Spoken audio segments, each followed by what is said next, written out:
ఈ కార్ కి best ceramic coating Premier Care Apexer Car Detailing Studio for contact.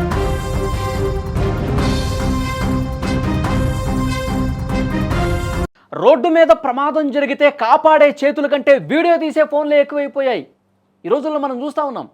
కళ్ళ ముందు మనిషిని నరుకుతుంటే మనకెందుకులే అని చెప్పి తప్పుకుపోయే పిరికి సమాజంలో మనం బతుకుతా ఉన్నాం. మనిషి ఉన్నాడు కానీ మనిషిలోని మంచితనం ఎప్పుడో కాటికెళ్ళిపోయింది. ఇక్కడ మన మధ్య మాత్రం మనుషులు లేరు, కేవలం నడుస్తున్న శవాలు మాత్రమే ఉన్నాయి అనిపిస్తోంది. ఎందుకంటే ఇప్పుడు ఒక ఘటన గురించి చెప్తాను, ఒక వార్త మీకు చూపించే ప్రయత్నం చేస్తా. బెంగళూరులో నడి రోడ్డుపై మానవత్వం మంటగలిచిపోయిందండి. చావు బతుకుల మధ్య ఉన్న భర్త కోసం ఒక భార్య చేసినటువంటి ఆర్తనాదం ఆ రాత్రి రోడ్లకు వినిపించిందేమో కానీ అటుగా వెళ్ళిన మనుషులకు మాత్రం కనీసం అంటే కనీసం వినిపించలేదండి. బెంగళూరులో బాలాజీనగర్ వెంకటరమణన్ వయసు 34 సంవత్సరాలు, గ్యారేజ్ మెకానిక్, ఇంట్లో భార్య రూప, 2 చిన్నపిల్లలు, వృద్ధాప్యంలో ఉన్న తల్లి. ఆ తల్లికి వెంకటరమణన్ ఒక్కడే దిక్కు. అంతకుముందే 5 బిడ్డలు చనిపోతే మిగిలిన ఆఖరి పేగు బంధం అతడు. ఏం జరిగిందంటే మంగళవారం ఉదయం తెల్లవారుజామున 3:30 అందరూ గాఢ నిద్రలో ఉన్న సమయం అది. వెంకటరమణన్కు గుండెల్లో నొప్పి మొదలైంది. గతంలో ఒకసారి గుండెపోటు రావడంతో భార్య భయపడిపోయింది. వెంటనే భర్తను బైక్ మీద ఎక్కించుకుని ఆసుపత్రికి బయలుదేరింది. ముందు ఒక ప్రైవేట్ ఆసుపత్రికి వెళ్తే డాక్టర్ లేరు అన్నారంట. మరో ఆసుపత్రికి వెళ్ళారు. ఎందుకంటే అర్ధరాత్రి సమయం కాబట్టి, అసలు యాక్చువల్గా అంత అర్ధరాత్రి అపరాత్రి అయినా సరే హాస్పిటల్ ఉంటే ఎమర్జెన్సీ చూసే డాక్టర్స్ తప్పనిసరిగా ఉండాలి. మరి అక్కడ డాక్టర్లు ఎందుకు లేరో అర్థం కాదు. ఇంకో ఆసుపత్రికి వెళ్ళింది. హుటాహుటిన ఈసీజీ తీశారు, స్వల్పంగా గుండెపోటు కనిపిస్తోంది, వెంటనే పెద్ద ఆసుపత్రికి తీసుకెళ్ళండి అని చెప్పారు.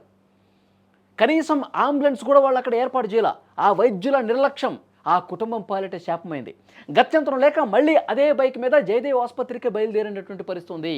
కానీ విధి ఎంత చిన్న చూపు చూసిందో చూడండి.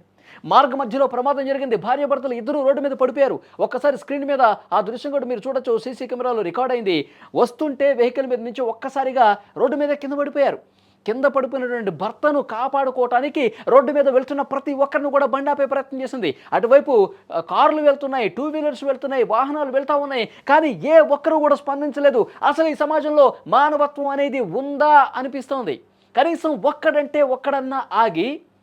ఒక్కడైనా ఆగి ఏమైంది అమ్మాయి, అసలు ఏమైందని చెప్పి కనుక్కునే ప్రయత్నం అన్నా చేసి, లేదంటే అంబులెన్స్లకు ఫోన్ చేసి, లేదంటే వాళ్ళ కారులోనే సమీపంలో ఉన్న ఆసుపత్రికి తీసుకెళ్తే ఒక మానవత్వం ప్రదర్శించి ఉంటే అతను బతికి ఉండేవాడు కదా. నాకెందుకులే, రోడ్డు మీద ఎవడు పడిపోతే నాకెందుకులే. కనీసం ఒక మహిళ నోరు తెరిచి అడుగుతోంది, బండిలో ఆపుతోంది, కారుని ఆపుతోంది, బైక్ మీద వెళ్ళే వాళ్ళని ఆపుతుంది. నా భర్త పడిపోయాడు, గుండెపోటు వచ్చింది, రక్షించండి అని చెప్పి వేడుకుంటుంది. కానీ కనీసం ఒక్కడు కూడా వాళ్ళ వాహనాన్ని ఆపి పక్కకు ఆపి ఏం జరిగిందో కూడా అడగలేదు. వాళ్ళు ఏ విధంగా వెళ్ళిపోతున్నారు ఒక్కసారి స్క్రీన్ మీద చూడండి. పడిపోయిన తర్వాత ఆ భార్య ఎంత రోధించిందో చూడండి.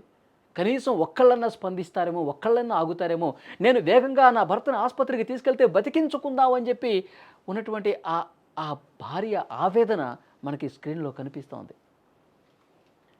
ఎంత నరకం చూస్తుంటుంది చూడండి. కింద పడిపోయినటువంటి ఆ భర్తను బతికించుకుందామని ఏ విధంగా ప్రయత్నం చేసింది చూడండి. కింద పడిపోయిన భర్తను లేపలేక ఆ భార్య పడ్డ వేదన నిజంగా మాటలు చెప్పలేను. అటుగా కార్లు, టెంపోలు అన్నీ వెళ్తున్నాయి, బైకులు వెళ్తూ ఉన్నాయి. స్క్రీన్ మీద మీరు కూడా చూస్తూ ఉన్నారు. నడి రోడ్డుపై నిలబడి చేతులు జోడించి మొక్కుతుందండి, నా భర్త ప్రాణాలు కాపాడండి. 1 కాదు 2 కాదు 15 నిమిషాలు, పావు గంట సేపు వేడుకుంది. సీసీటీవీ సాక్షిగా కనీసం 2 కార్లు, ఒక టెంపో కూడా ఆమెను చూసి, ఆమె బాధను చూశారు, విన్నారు, కానీ ఆపకుండా వెళ్ళిపోయారు. మనకెందుకు ఈ హెడేక్, మనకెందుకు అనుకుంటున్నాను నేను. ఎందుకంటే వాళ్ళు ఎంత దుర్మార్గమైనటువంటి మనస్తత్వం అండి. కనీసం ఆపి వాళ్ళు అసలు దగ్గరలో ఉన్న ఆసుపత్రికి వాళ్ళ కారులను తీసుకెళ్తే ఏమవుతుంది? ఒక ప్రాణం బతికిస్తే ఆ పుణ్యం వాళ్ళకే దక్కుతుంది కదా. అంటే ఎంత స్వార్థంగా మనుషులు తయారైపోయారు చూసారా. కనీసం మానవత్వం లేకుండా వాళ్ళని క్వశ్చన్ చేయాలి మనం. రేపొద్దున నువ్వు కూడా ఏదో రకంగా ప్రమాదం బారిన పడి రోడ్డు పక్కన పడిపోయి గిలగిలా కొట్టుకుంటుంటే అప్పుడు సాయం కోసం ఎదురు చూస్తావు కదా, నన్ను ఎవరైనా కాపాడని చెప్పి అనుకుంటావు కదా. అప్పుడు దారిన పోయే వాళ్ళు కూడా నిన్ను అట్లాగే గాలికి వదిలేస్తే, వాడు ఎటుపోతే నాకేంట్లే, వాడు చస్తే నాకేంటి, బతికితే నాకేంటి అని చెప్పి అనుకుంటే నీ ప్రాణం కూడా అట్లాగే అయిపోతుంది కదా.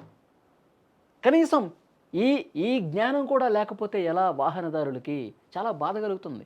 సమాజంలో ఇలాంటి పరిస్థితులు వస్తున్నాయి.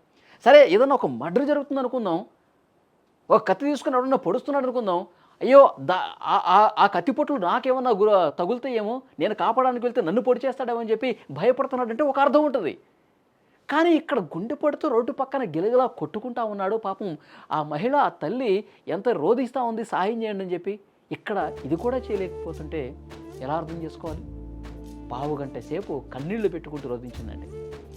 నడి రోడ్డు మీద నరకం చూసింది ఆ తల్లి. చివరికి ఒక క్యాబ్ డ్రైవర్ రూపంలో దేవుడు వచ్చాడు, ఆసుపత్రికి తీసుకెళ్ళాడు. అప్పటికే జరగాల్సిన ఘోరం జరిగిపోయింది. నేను అదే అంటున్నాను, ముందే ఎవడో ఒకడు స్పందించి తీసుకెళ్తే బతికేవాడు కదా. చాలా లేటుగా పావుగంట తర్వాత ఇచ్చినటువంటి ఒక వెహికల్ పాపం అతనిలో అయినా కొద్దిగా మానవత్వం ఉంది, ఆపితే వెంటనే తీసుకెళ్తే అప్పటికే ప్రాణాలు వదిలేశాడని చెప్పారు. అప్పటికే చనిపోయాడని చెప్పి వైద్యులు నిర్ధారించారు. డాక్టర్లు అతను చనిపోయాడని చెప్పగానే ఆ భార్య గుండె పగిలిపోయింది. తండ్రి కోసం ఎదురు చూస్తున్న ఆ 5 ఏళ్ల కొడుకు, 1.5 ఏడాదిన్నర పాప తండ్రి లేని వాళ్ళు అయిపోయారు. అంతకుముందే 5 బిడ్డల్ని పోగొట్టుకున్నటువంటి ఆ ముసలి తల్లి ఇప్పుడు ఆఖరి కొడుకును కూడా కోల్పోయి ఒంటరైపోయిందండి. చాలా బాధ కలుగుతుంది, చాలా బాధాకరమైనటువంటి విషయం. ఈ స్వార్థపూరిత సమాజానికి ఆ కుటుంబం ఒక పాఠం నేర్పిందండి. తమకు సాయం చేయని లోకంపై పగ పెంచుకోలా. వెంకటరమణన్ కళ్ళను దానం చేసి చనిపోయాక కూడా మరో 2కి చూపునిచ్చారు. ఎంత గొప్ప విషయం చూడండి. ఈ సమాజం నాకు అసలు ఏమిచ్చింది అనుకోకుండా, ఈ సమాజం నన్ను మోసం చేసింది అనుకోకుండా, ఈ సమాజం నాకు కనీసం సాయం చేయలేదు అనుకోకుండా చనిపోయినటువంటి ఆ వ్యక్తి 2 కళ్ళను కూడా దానం చేసి తమ ఉదార దాతృత్వాన్ని, సాయాన్ని చాటుకున్నారు.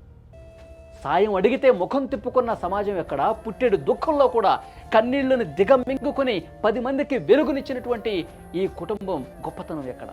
ఒక్కసారి ఆలోచించండి. సుమన్ టీవీ కూడా ఒక విజ్ఞప్తి చేస్తోంది. ఏదైనా ప్రమాదం జరిగితే, ఎవరైనా ఆపదలో ఉంటే దయచేసి కొంచెమైనా మనం మానవత్వాన్ని ప్రదర్శిద్దాం. ఆ స్థానంలో మనం ఉంటే మన పరిస్థితి ఏంటని చెప్పి ఒక్కసారి మనకు మనం ఆలోచన చేసుకుని 10 మందికి సాయం చేద్దాం.